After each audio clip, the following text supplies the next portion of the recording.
Hello, thank you for stopping by. My name is Becky and this is Bex Reads, and today I have a recommendation collab for you. If I sound nasally and a little out of breath during this video, that's because I have COVID and I'm nasally and out of breath. But I put together this recommendation collab and I need to film this video. So don't worry, I'm not like pushing myself to do something even though I'm sick. I actually wanted to film videos today because I've just been laying around doing nothing and rotting for the last few days, and I wanted to feel like a human today. So I showered, I put some makeup on my face to make myself feel better, and this is just one more step in making me feel a little bit better, is doing something normal. So hopefully the volume and you can hear me and all that jazz. For this recommendation collab, I, as well as a few of my other fellow booktubers, will be recommending you some fae fantasy romance, which isn't going to be a hardship because there are a ton of fae fantasy romances out there, but I specifically wanted to highlight some fae fantasy romance that weren't by Sarah J. Maas or Jennifer L. Armentrout. There are a lot of fae fantasy romances and some of them can feel very repetitive and similar. These are some fae fantasy romances that I've really enjoyed, and maybe if you're looking for another fantasy romance with fae in it, you should check these out and see if you enjoy them. I will have everybody else who is participating in this collab tagged down below, as well as their individual videos linked, so you can check out some of the fae fantasy romances they have to share with you. I'm going to try and make this quick so that way I'm not talking for too long, but it is what it is. So the very first series that I want to recommend to you is the Otherworld series by Emma Hamm. It starts with Heart of the Fae and Veins of Magic. This is a fae fantasy romance that is inspired by Celtic mythologies. So the fae have a lot of those Celtic qualities to them, and it's also set in a Celtic inspired world. So this duology right here follows the same couple, Sorsha and Eamon. This is a bit of a Beauty and the Beast retelling. Sorsha needs to save her human land, and so she is sent to bring Eamon back to the human land, and the fae will give her what she needs to help them. But when she gets there, she ends up finding this man who has geodes growing out of his body, and she ends up falling in love with him, and then they end up being separated, and in the second book they have to find their way back to one another. This duology, The Faceless Woman and the Raven's Ballad, follows Aisling and Bran, and in this one it is a bit of a swan princess retelling. So Aisling is a witch and she has been cursed to have no face, nobody can see her, until Bran stumbles upon her and they end up traveling through the other world to try and break her curse, and they end up falling in love. And then in the second book, he being from the Unseelie court, he ends up with a curse upon him as well, and so they are sort of restricted in the amount of time that they can spend in one another's company, him as a raven, her as a swan, and it is just a beautiful duology. This is my favorite duology within this series. And then there are a couple of standalones within the duology as well, including The Curse of the Troll. She ends up at this ice castle where she has to live with this bear, and she cannot look at him for a year and a day, otherwise he will be stuck as a bear. So it's got that kind of east of the moon, north of the something.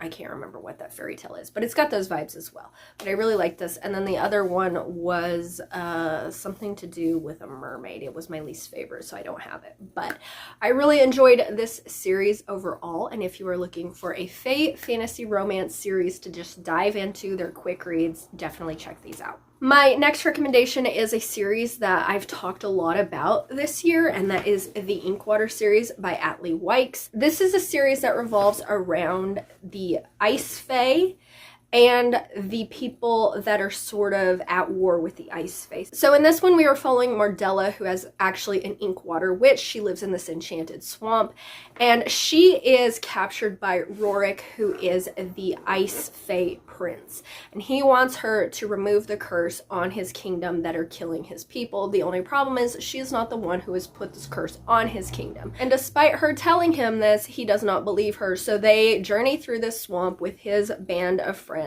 to try and get to this specific spot where they believe she has to perform this spell in order to lift the curse. And all the while she's telling him, you know, I have no control over this, I'm not doing this to you. And so it's very much a hate to love relationship. They find out that they are fated mates. and the story progresses from there. Meanwhile, there is a sort of turf war going on with the wolves, which leads into the second book, The Wolf King, and we find out that the wolves and the Fae are sort of connected within this world. And in this one, we're following Lowen, who is the newly appointed alpha of his wolf pack, and he is put into an arranged marriage with Crystalline, who is an ice Fae, and they are supposed to be in this arranged marriage while Crystalline is also spying on him to make sure that the wolves aren't going to sort of backpedal and cause any strife for the Fae. I absolutely love this series. I think it's really easy to get into. There's nothing too high stakes or dramatic about it, but I loved the characters' chemistry, and I loved the uniqueness of the world that it is set in. I haven't read the third book yet. I plan to, but I just haven't gotten there. But I have loved this entire series. My next recommendation is one of my favorite fantasy romances, and that is The Serpent's Touch duet by Marina Simcoe. So this is the first duet in her River of Mist series. I think as of right now, it's 3 duologies within the River of Mist series. In this one, we are following Amira and Kellen. Amira is a human who has been kept as sort of this servant in this traveling menagerie of different Fae creatures by this evil Madame Tan. And one day, this woman brings Kellen into her menagerie. He is a Gorgon, so he can turn people into stone, and he is kept in this crate.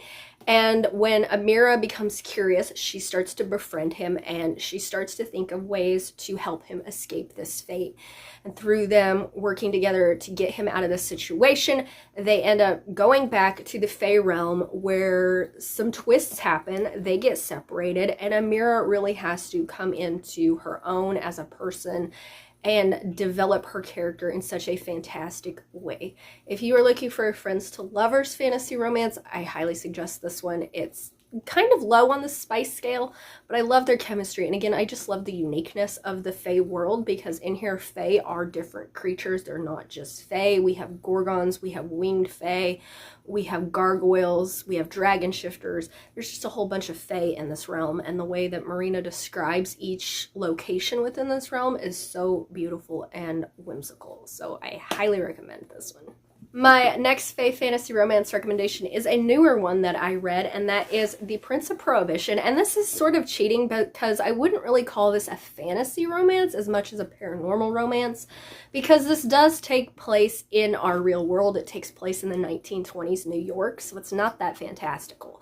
But it does have Fae, so I'm throwing it into this recommendation. So in this, we follow a young woman named Adeline who, she has dreams of this mysterious strangers, and when her and her brother move to New York City, she thinks these dreams are about to stop until she meets her new landlord, who is this mysterious man that she's been dreaming about. And it turns out that he is Jack Warren, who is this bad boy, playboy, rich Fae who has been in charge of the sinister New York underbelly. It's sort of like a criminal enterprise as well. So it's got a lot of different feels to it. It sort of feels like mafia romance at times, historical romance at times, but they're Fae. They're very sinister Fae. He's got some poison power to him, so he can't really touch people, but when he touches Adeline, it's sort of like an aphrodisiac. They're meant to be together. They are mates. They end up in a arranged marriage for reasons, and it goes from there. This does get pretty spicy, and this is the first book in a duology. I have not read the second book yet, but I want to. But I really enjoyed, again, the uniqueness of this. That is something that all of these books have in common, is there's something unique about them in the Fae element that really appealed to me. So this was definitely a standout. Highly recommend it. If you're not into historicals, I would still think you would enjoy this book, because it's still got a lot of, like, it's not historical. It's 1920s. So you know a lot about the history and things like that. You're familiar with the setting. So it's not that historical that it's going to be off-putting for any means. But I really loved the characters' chemistry in here, and I loved that Jack was a bit of a morally gray character. Another Fae fantasy romance I am going to recommend is Shardless. So this is the first book in this series that I cannot remember the name of at the moment. I don't have this book, so I can't tell you much of anything. I read this and I really enjoyed it. This is a very low steam fae fantasy romance, but it has this beautifully and intricately constructed fae world. And in this, we are following a girl who grew up believing that she was human because she has no magical abilities, but she was raised by a royal fae family. But she ends up breaking off a friendship with her best friend who is a fae because she doesn't think that she's gonna live long enough to be in a relationship with him, and he really, like, she's human, he's fae, so they shouldn't be in a relationship anyway, despite the fact that they love each other very much and they're very close friends. So this is another friends to lovers fae fantasy romance. But something happens and it ends up coming to light that she is actually a fae noble herself whose powers were suppressed. But their romance is very slow building, and it's very much in the background of this story. This story is much more politically focused than I thought it was going to be, which I didn't mind. I was really invested in the characters and I really liked the setup of this world. But this is definitely one in this recommendation where the romance isn't as prevalent. But I did enjoy this. I thought it was, once again, a really unique fae fantasy. He does have shadow powers, so if you're looking for a shadow daddy, I wouldn't really call him a shadow daddy. He's more of like a shadow boy.